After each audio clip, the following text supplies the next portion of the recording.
Malum olduğu üzere yaz Kur'an kursları okulların kapanmasıyla beraber başlıyor. Yaklaşık olarak 9 hafta devam ediyor. Birinci, ikinci ve üçüncü kur şeklinde. Şimdi artık bu hafta son hafta. Dolayısıyla kaydettiğimiz bütün öğrencilerimiz biz buraya davet ettik. Caminin sığabildiği kadarıyla geldiler. Kayapınar ilçemizde sadece 10.500 tane Kur'an kursu kaydımız oldu çok şükür. Kayıt olmayanlarla beraber hesaba katacak olursak muhtemelen sadece kendi ilçemizde bir 13.000, 14.000 civarında elhamdülillah kardeşlerimiz gerek Kur'an kurslarında gerekse camilerde Kur'an eğitimini aldılar. Dolayısıyla son bir etkinlik olsun diye, cami ortamında bir cümbüş, bir çocuk şenliği olsun diye, cami çocuk buluşması noktasında özellikle gençlerimizin, çocuklarımızın dikkatlerini cami ortamına çekmek için böyle bir program tertip ettik. Dolayısıyla bir yarışma oldu, ufak tefek bilgi yarışmaları falan oldu, hediyeler dağıtıldı gibi. Yani çocukların sevinebileceği bir takım etkinlikler yapıldı. Elhamdülillah olumlu da geçtiğini düşünüyoruz. Buna önem vermemiz gerekiyor. Zira bakın İslam aleminde o kadar sıkıntılar yaşanıyor ki ve bu sıkıntıların temeline baktığımız zaman özümüzden bir kopuşun olduğunu görüyoruz. Dolayısıyla özümüze tekrar dönebilmemiz için İslam'ın ana kaynaklarına bizim dönmemiz gerekiyor. Ki bu da Kur'an'dır, sünnettir. Dolayısıyla ilhamını bu kaynaklardan almayan hiçbir görüş, hiçbir dünya görüşü asla iflah olamaz. İflah olamadığı gibi iflah edici de olamaz. Dolayısıyla tekrar Rabbimizin göstermiş olduğu istikamet doğrultusunda hem insanlığa huzur kazandırmak, hem barışın belki de tohumlarını atmak, belki de dünyadaki gelişen bu olumsuz, hele hele İslam coğrafyasının muzdarip olduğu bu sıkıntıların giderilmesinde belki elimizdeki bu fidanları Kur'an'ın suyuyla belki besleyebilir miyiz düşüncesiyle bunlara ağırlık verilmektedir.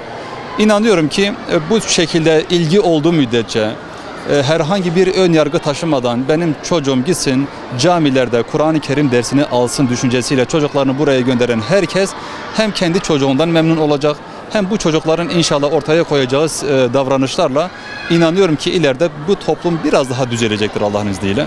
Kur'an-ı Kerim'e yakınlaştığımız oranda inşallah istikametimiz de doğrulacaktır. Onun için biz bunlara ağırlık vermeye çalışıyoruz. Allahu Teala hepimizi başarılı eylesin inşallah. Evet, çok başarılı olan öğrencilerimiz var. Başarılı olan öğrencilerimiz var. Yani elimizden geldiğince biz Allah rızası için hizmet etmeye çalıştık tabii ki. Dinimize faydalı olduksa ne mutlu bizlere. Çocuklar da herhalde memnunlar, bilmiyorum yani onlara sormak lazım. Kaç öğrenciniz vardı ve bizim 70 öğrenciden fazla. Yani öğrencilerimiz vardı 70'ten fazla.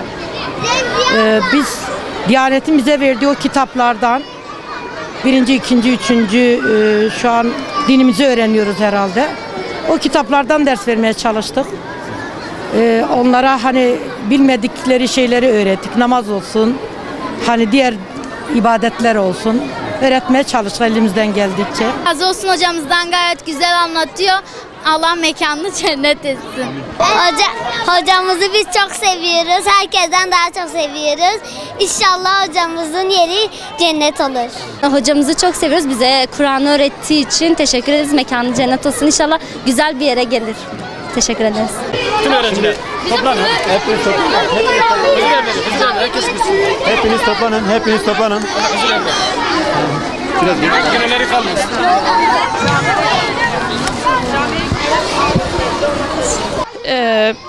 Yaklaşık bir senedir Huzurevleri Camisi'nde ders görüyorum.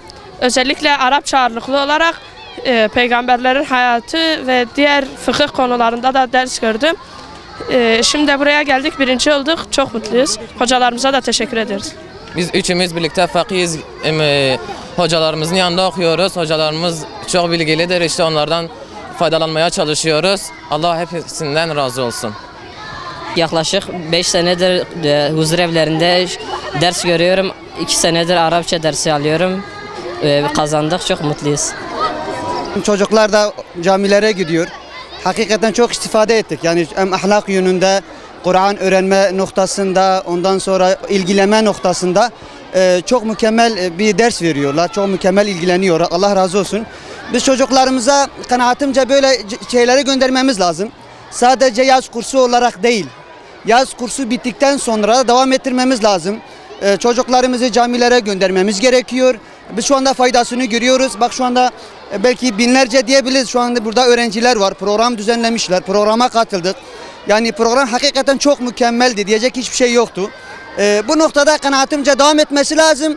Yani burada hem Diyanet hem imamlara görev düşüyor. İkincisi velilere de görev düşüyor. Veliler kesinlikle çocuklarını camilere, Kur'an kurslarına göndermesi lazım. Belli saatlerde okul açıldıktan sonra da devam etmesi lazım. Yani bu noktada hem imamlar duyarlı olması lazım hem de veliler duyarlı olursa inşallah iyi bir şey olur. Çünkü biz peygamberler şehrindeyiz yani. Şu anda Diyarbakır peygamberler şehridir. Diyarbakır sahabiler şehridir. Şu anda 500'den fazla sahabi Diyarbakır'da metfundur. Belki 9 tane peygamber rivayetlere göre 9 tane peygamber şu anda burada mevcuttur. Yani peygamberlerin bastığı yer, sahabilerin bastığı yerde bizim çocuklarımız eğer Kur'an'la haşr neşr olmazsa, camilerle haşr neşr olmazsa bu bizim bir eksikliğimizdir.